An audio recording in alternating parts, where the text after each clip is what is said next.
Hey everyone, welcome to today's video. Got something a little bit different for you today. So rather than going on a little bit of an adventure to explore a house that's been in a couple of my videos recently, some of you guys have sort of wanted to know a little bit more about it. So I thought today we'd pop along and see if we can explore it a little bit. No idea if I can, because if you remember in my previous video, when you see the front of it, it's all sort of railed off, so we can't get into it. So we shall see. I have no idea, but we're just going to definitely have a little bit of a look around. It's in this really beautiful park. So there's quite a few people out here today. But yeah, hopefully you guys will enjoy it. Now, something you guys may or may not know is this used to be a little sort of obsession of mine, exploring derelict buildings. And I was fortunate enough, for those who know the TV show I'm a Celebrity, Get Me Out of Here, well, the UK version couldn't be filmed in Australia last year due to the COVID restrictions, so they filmed it here in the UK at a castle called Gwerch Castle in North Wales. And I was fortunate enough to be the photographer who went in and was commissioned to document the entire castle prior to it being made safe. And you know, I guess they tried to turn it into a hotel but failed. But before they could do anything, there was restrictions placed on them to document the entire castle, so that they couldn't actually, I guess, sort of try and pretend things weren't there when they were and that kind of stuff. So yeah, I was the last photographer in there before they actually sent in the guys to knock down the beams and make the entire place safe, which is a bit daunting as well, the fact it wasn't safe when I went in there. But yeah, so put some pictures on there on the screen. Hopefully you guys have enjoyed it. If you want to see more of that, I might actually put a video together for my members. I've now got a member section on YouTube, so yeah, anybody who's got the membership program there on a certain level, I might put a video together of all those photographs from Gwerch Castle. This place definitely reminds me of that though, because it's really been left derelict. It's kind of like almost just sealed off and forgotten about. So everything's crumbled in, the things just been left behind. But as well as the house, this section that I'm walking towards now, if we actually just look behind me, there's a whole section over there as well. And that's, I've got a feeling would have been like stables and outbuildings.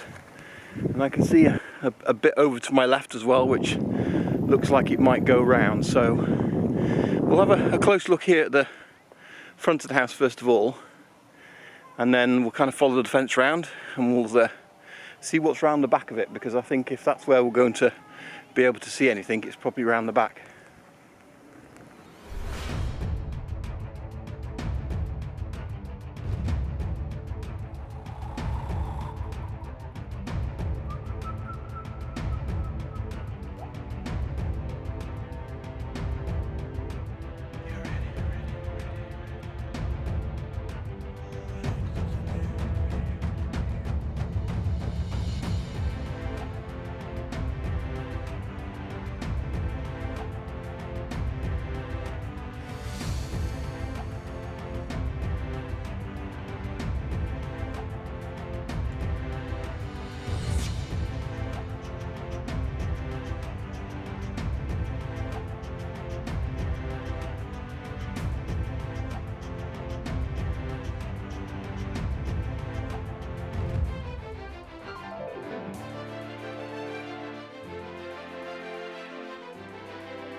So just found this beautiful little pond you can see here behind me. It actually looks like it is a pond, but I think it's well, it is man-made. We can see the rocks shoring up the side, and over to the right there's actually a bit of a barrage, because about a year ago I came along the Wye Valley walk and came across some pipe work, and that connects to this. So that wall's been placed there, and that's, I guess, like a bit of an overflow system. But I'm guessing this is possibly a reservoir for the house. They could easily use water dropping down and pressure to push it along and things like that. So I don't know, it'd be interesting to try and find out more about it, but definitely a hole in the ground, probably shored up walls to make this little reservoir. But it's really beautiful now. Nature's really taken it over. It looks really nice, very untouched as well, because I don't think too many people come up here. You can access it from the Wye Valley path, but I don't think too many people have sort of made their way up here. You can see there's definite paths here, so, and some dog tracks over there, so I know that people have been up here. But yeah, really beautiful, nice way to actually to finish off, really. It's a little way from the house. The house is kind of behind me, to the sort of to my left a little bit, and yeah, so it's probably a 3 or 4 minute walk to the house, but it's close enough to be part of the house, definitely. And there's big walls all the way along the side, so all along this edge over this side here, the walls are still walling it in as if it's part of a garden, a sort of private estate. Anyway guys, I'm going to try and find my way back now to the house and out of the estate. Hopefully I can work that out. I can see the Wye Valley path down here to my left, so yeah, maybe I'll just drop down onto there, which means I'll come back out in front of the house again. Make a different way out, won't it? Yeah, hopefully you've enjoyed it. If you have, you know, do the usual stuff, give me a thumbs up. Don't forget to subscribe if you're not already. And if you want to access those special features, maybe consider joining the channel, being a supporter of the channel. And let me know what you sort of think about this kind of video. A little bit more exploration rather than, you know, sort of trips away and that kind of stuff. So which we're going to have more of. We're going to have more ballooning. Things are starting to open up in the UK, which is fantastic. So yeah, let me know down in the comments what you think, and hopefully we'll see you next time on another video. And here I am on the Wye Valley path heading back home. So we'll see you next time. Thanks for watching guys, take care, bye bye.